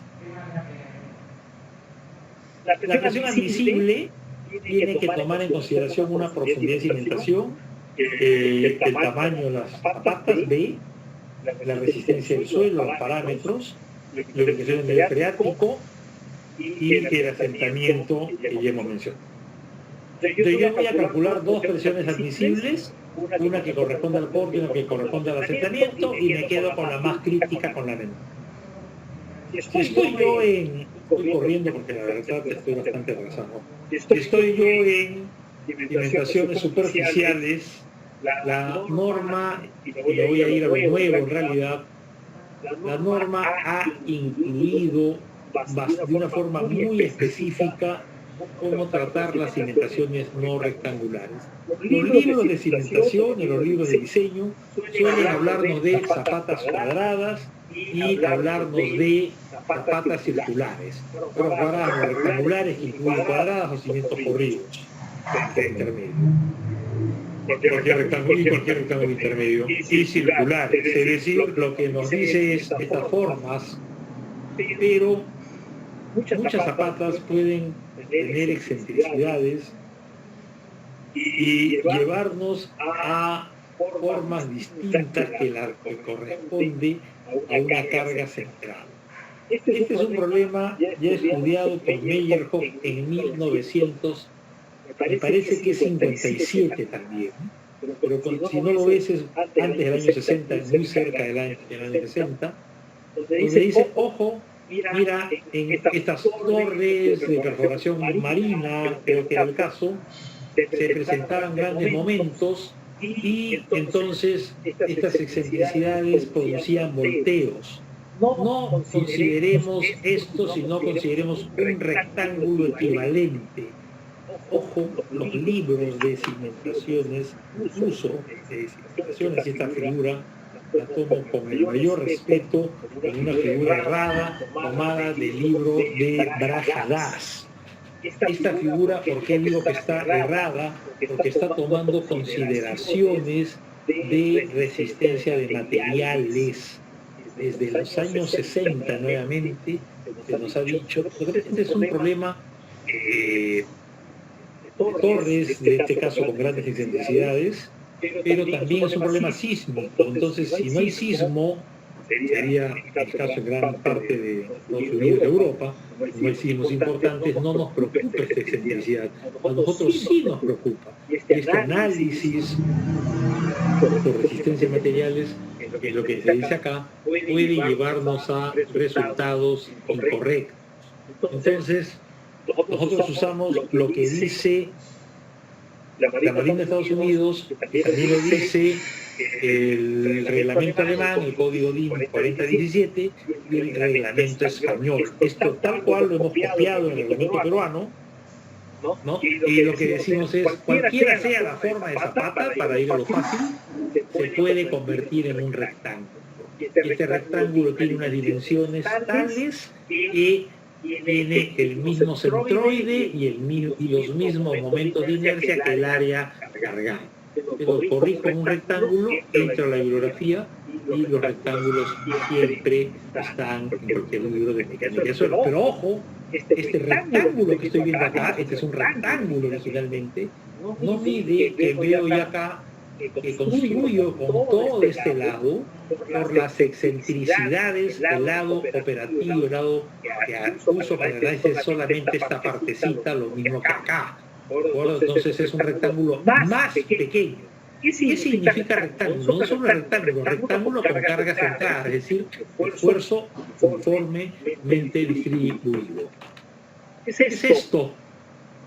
Lamentablemente no sé de dónde es una foto que encontré en internet, pero que es clarísima. Es una torre, un elemento que sometido a momentos se ha volteado porque no supo, porque han habido esfuerzos de tracción y se ha producido este volteo. La torre, digamos que está intacta, es decir, la cimentación y la torre misma están unidas, acá no hay ninguna fisura. No sirve, evidentemente. Problema, momentos. ¿De acuerdo? Momentos. Entonces, excentricidades. ¿Qué es lo que hay que hacer? Hay que usar este procedimiento que está. Perdón, un ratito. Las cimentaciones no rectangulares, así como los rectángulos con momentos, pueden asimilarse a otras similares conservando la misma área y el mismo momento de inercia respecto al del momento resultante. P' y L' corresponden a las dimensiones una vez que hemos descontado las excentricidades debidas a los momentos. B' es B menos 2E, L menos 2E.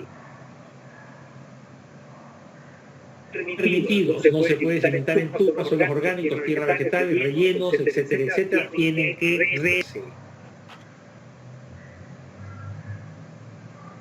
y donde sí puedo construir es en lo que la norma llama un relleno controlado o relleno de ingeniería, si es que lo he colocado en capas para el control de 30 centímetros de espesor.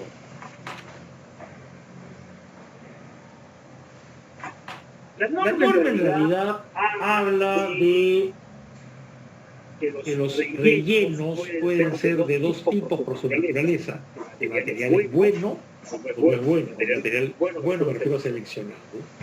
Pero el material seleccionado hay que colocarlo bien. Es decir, si yo tengo un buen material, pero lo estoy tirando simplemente, o no tengo los controles adecuados, es un material bueno, mal colocado, así posible. Entonces, yo tengo un material no selecto, o un material selecto mal colocado, no me sirven y deben ser reemplazados. Mientras que un material seleccionado, colocado adecuadamente, me permite obtener un relleno controlado o un relleno de ingeniería. Y dependiendo si el porcentaje de finos es más o menos de 12%, me dice contra qué compararlo. Y la comparación es con el Proctor modificado. Si es que el porcentaje de finos es más de 12% suelo con finos, me pide el 90%. Si es menos de 12%, es decir, suelo granular, entonces un 95%, un poquito más exigente porque es un suelo más fácil de compactar. Esto es lo que me dice la norma en esta parte. Profundidad de cimentación, hay una serie de pausas. Una de ellas es que la profundidad mínima es de 80 centímetros. Luego hay que tener cuidado con las cimentaciones al lado de los taludes. Y acá, para resumir esta parte ya, tengan lo que estoy mostrándole son dos ecuaciones de diseño. Yo he dicho y me reafirmo que en el suelo granular y en el suelo cohesivo, en cimentaciones superficiales y también profundas, hay que verificar las condiciones de corte y asentamiento. Pero la condición que suele ser crítica en el cohesivo es el corte. Y lo que estoy mostrando acá es la presión por corte, el domicilio por corte en un suelo cohesivo. Y la condición que suele ser crítica en un suelo granular es el asentamiento. Y acá hay una de varias alternativas hechas del profesor Borland del año 30 y tantos. No es la única ni tampoco la más difundida, pero es una condición, una ecuación que funciona bastante bien. Condición para diseño por asentamiento de arenas, ¿de acuerdo? Entonces tengo estas dos condiciones. Pero otra cosa, esa C de dónde sale de un ensayo de laboratorio. Entonces el suelo cohesivo manda el laboratorio y manda las condiciones de corte. Primero siempre el laboratorio, lo segundo casi siempre. El suelo granular viene de campo y esta formulita que estoy poniendo es la fórmula de diseño por asentamiento. En cimentaciones profundas, lo nuevo es que la norma está considerando una serie de parámetros que no habían, es decir, se habla de prueba de carga estática y dinámica, se habla de prueba de integridad. La prueba de integridad es una prueba para saber cómo se ha colocado el pilote. Es sobre un pilote ya, es una prueba no destructiva en un pilote ya colocado. Y luego la norma también nos da un rango de tolerancia. Es decir, si se ha perdido la verticalidad, en cuanto puede perderse esta verticalidad. Están pidiendo ya, empezar el panel, pido 5 minutos para cerrar esto, y simplemente lo voy a cerrar diciéndole que esto es lo de cimentaciones profundas. En problemas especiales de cimentación, la norma ha cambiado toda la parte de licuación, logrando actualizarla con publicaciones de los últimos años, del 2005, 2010 inclusive. Las licuaciones son problemas muy frecuentes en el Perú. Las fotos de abajo corresponden al sismo del 2001, en este caso en Camaná. La licuación está presente en Arequipa, esta licuación está en Molemor en el sismo del 2007, y son las publicaciones nuevas. Todo esto se ha logrado incluir en la norma nueva, en esta versión de la norma. La licuación se basa en mediciones de SPT, ¿de acuerdo? Luego, el otro tema que se ha desarrollado que no estaba presente es el tema de sostenimiento. Creo que hay un avance muy importante para un problema muy frecuente en el Perú, y es el problema de las excavaciones. Entonces, acá hay un avance, pero ha habido, digamos, un detalle que se puede corregir. Se ha tomado información de códigos brasileño, alemán y norteamericano, de repente se han mezclado algunas cosas, pero en general incluyen una serie de parámetros. Entonces, si hago un resumen, los grandes temas nuevos son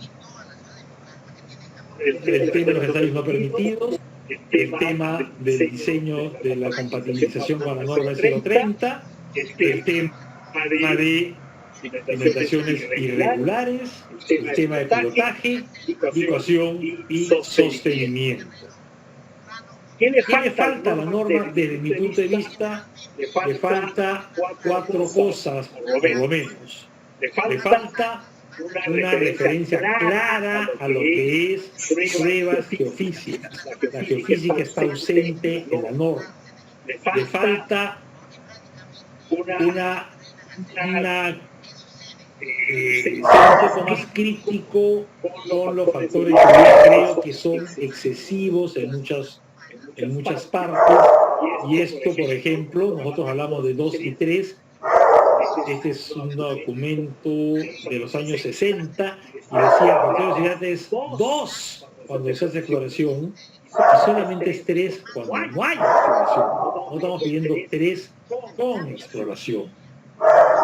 El tema de sostenimiento de excavaciones ya lo mencioné, articular un poquito mejor las referencias, y hay una ausencia. Este es un tema distinto. Yo hablo de factor de seguridad, ¿no? Ahora hablo de la seguridad en los procesos constructivos, o la seguridad en los procesos de realización de los estudios de suelos. No se menciona nada. El Perú tiene una norma, la G050, seguridad durante la construcción es otro ausente. Entonces, creo que son cosas que podrían incluirse en la norma. El estudio de suelos es importante, el estudio de suelos incluye en campo, incluye laboratorio, incluye un informe, en todas las partes, y nos da información muy valiosa, y es importante pelearnos por un buen estudio de suelos. Un estudio de suelos se paga solo. Si hago más procesos de exploración, voy a lograr ahorros. Obviamente hay una curva crítica, pero es importante llegar a un valor adecuado de un estudio de suelos y no hacer siempre el mínimo. Si es que se hace este estudio, se hacen estos estudios, se pagan, solo se justifica completamente la inversión.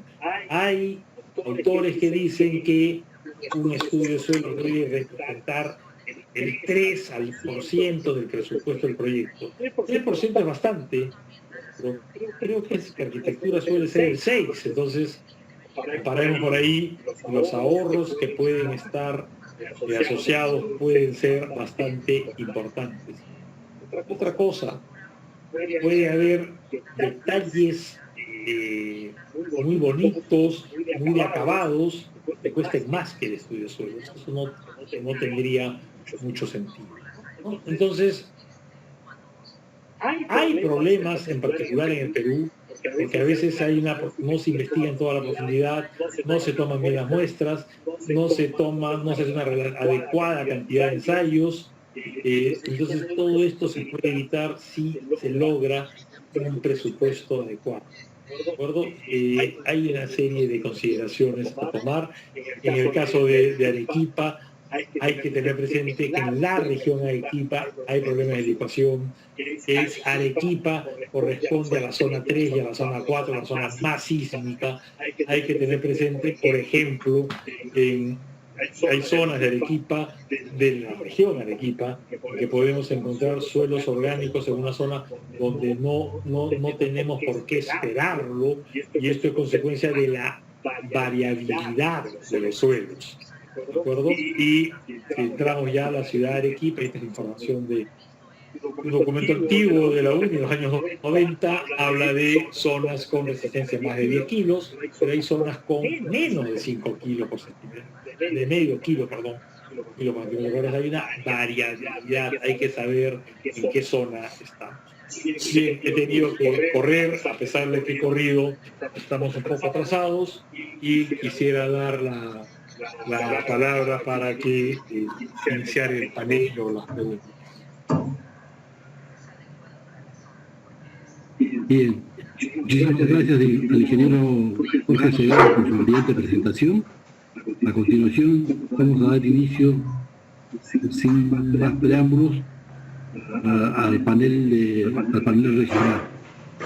En esta oportunidad tenemos invitados especiales del Colegio de Ingenieros, que están aquí presentes en el foro, y van a mostrar seguramente las inquietudes, las preocupaciones regionales vinculadas a la aplicación de la norma E050 sobre las cimentaciones. Tenemos como panelistas todos representantes del Colegio de Ingenieros. En primer lugar, vamos a darle la palabra al ingeniero Carlos Vargas Díaz, quien es ingeniero civil egresado de la Universidad Nacional San Agustín. Tiene una experiencia de 25 años en el diseño de estructuras y la construcción. A la fecha es docente de la Universidad Católica Santa María de Arequipa. Tiene una maestría en la Universidad de España, en la Facultad de Ingeniería Civil. Es actualmente presidente del capítulo de Ingenieros Civiles del Colegio de Ingenieros de la región de Arequipa. Le damos un fuerte